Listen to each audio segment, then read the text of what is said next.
The new trailer for Sonic X Shadow Generations we got at Summer Games Fest was awesome, and while I was initially going to hold back on sharing my thoughts with you all until a bit closer to launch, as more and more slowly comes out about the game, including a fair chunk of gameplay and a boss fight, who was I kidding? Shadow's my boy. Of course I'm going to talk about it. We've gotten far more than just a trailer now, with new information constantly surfacing online and even more details being given in interviews with Takashi Iizuka. They have well and truly started the hype train for the year of Shadow. So let's just dive into it, shall we?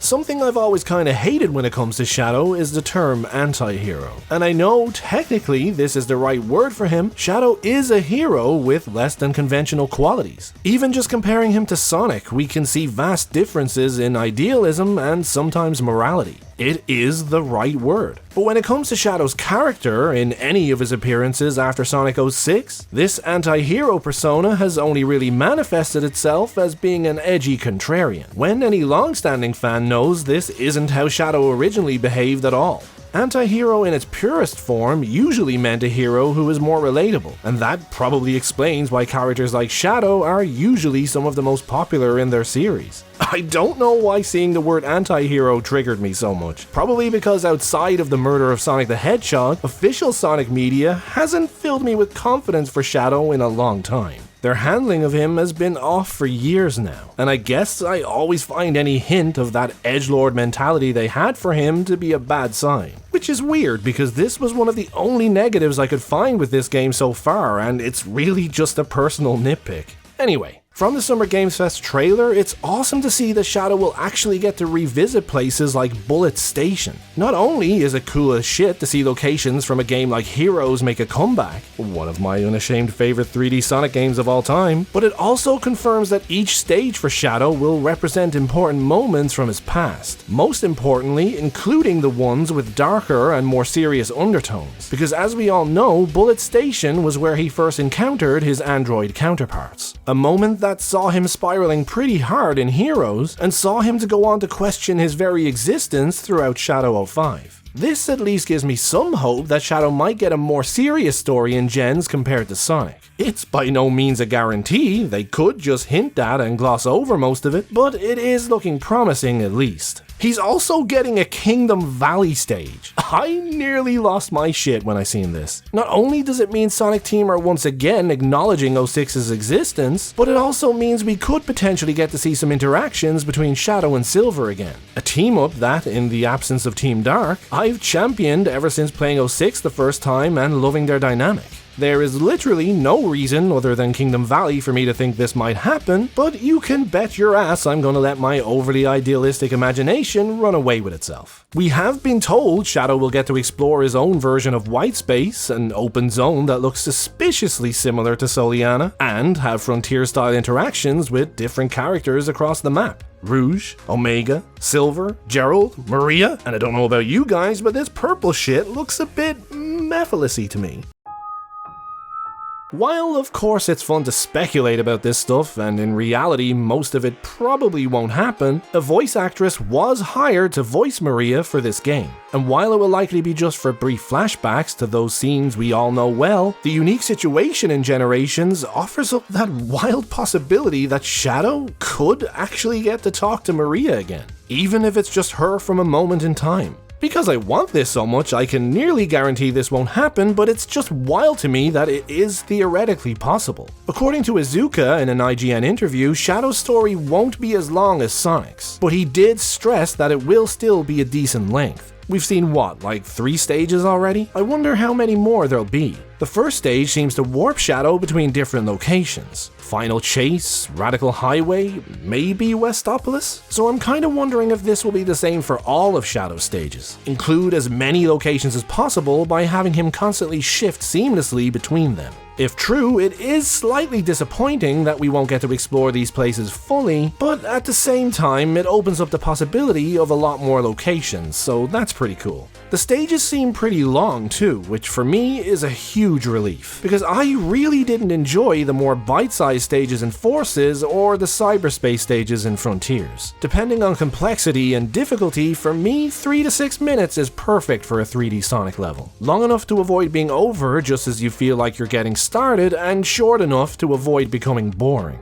I seen some concern online from people worried that this looked like another Forces, and while I did see some of the tropes from that game's level design here and there, homing attack chains leading to springs to reach a higher ledge, long straight sections with very little user input required, and even the famous grids of laser traps, they were used nowhere near to the extent they were in Forces. These stages look elaborate, the set pieces are awesome, and there are opportunities to show your skills and express yourself with alternate paths. Sliding down falling buildings, hitting ramps to reach boost rings, drop-kicking missiles, big explosions. You just drop in and just smack the lip, whoop-ah, drop down, snap, ah! To my eyes, everything looks great.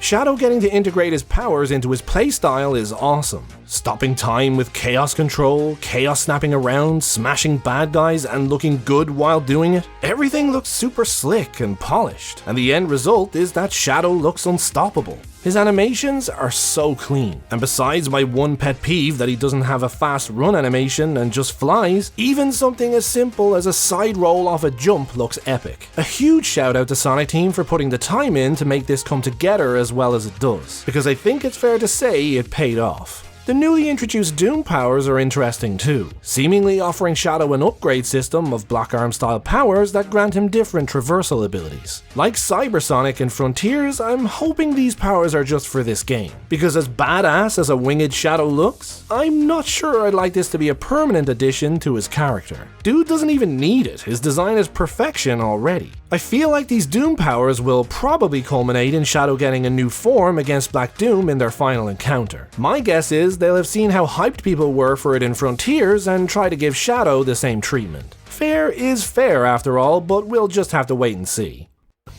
Honestly, it's been so long since I felt this excited for a Sonic game, while also having so few worries or reservations in the back of my mind. Sonic Team really are cooking, and it's so refreshing to be able to say that again. This game looks polished, and it seems like they learned their lessons from the frankly lazy Colors Ultimate, basically adding a whole side game into their remaster. Sure, the character models didn't really get upgraded a whole lot, but the animations are absolutely fire, and this adds some much needed life to everything. The Bio-Lizard fight looks amazing, a really cool evolution of the original, and I was delighted to hear they kept a somewhat faithful version of the creature's original roar in the game, even if it does sound like a big cat. NANI? We even heard Takashi Iizuka acknowledge that Shadow is the series' second most popular character, and it seems like they're finally no longer threatened by this and are happy to embrace him instead of holding him back. Please don't let them be my famous last words. My main concern for this game going in was the story. Vanilla Gens was famously simple in its narrative and writing, so my initial concern was that Shadow's story would have a similar tone, but looking at this, tied together with Gerald Robotnik's journal getting a release, now I'm wondering just how big a juxtaposition it will be going between Shadow's story and Sonic's, because from what little we've seen and what's being teased, it doesn't really look like they're holding back in Shadow's campaign, and nor should they. Sonic X Shadow Generations has the potential to be a reset for Shadow, a way of undoing all the bad takes on the character in the 2010s and re-establish him at his best ahead of the third movie, which I'm hoping will actually remain true to his original character as well. While it's still early days with the release of Frontiers and this game following not too far behind, the Sonic series finally looks to be returning to its anime roots after spending so long chasing an audience that not so much wasn't there, but one they didn't understand. Kids don't need their media dumbed down for them. They love a sense of urgency and a genuine sense of danger within a well-written narrative just like the rest of us. Kids have always gravitated towards characters with more depth, and even if it took 10 years, it seems this is a lesson Sonic Team have finally learned.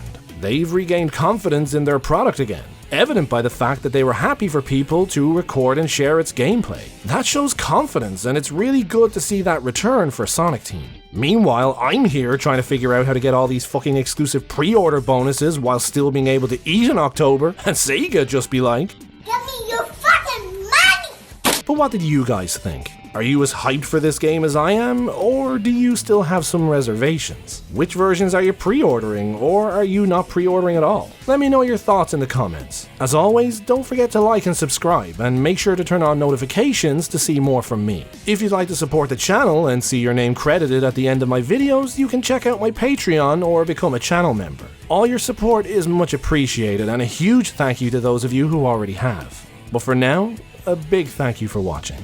And as always guys, take care.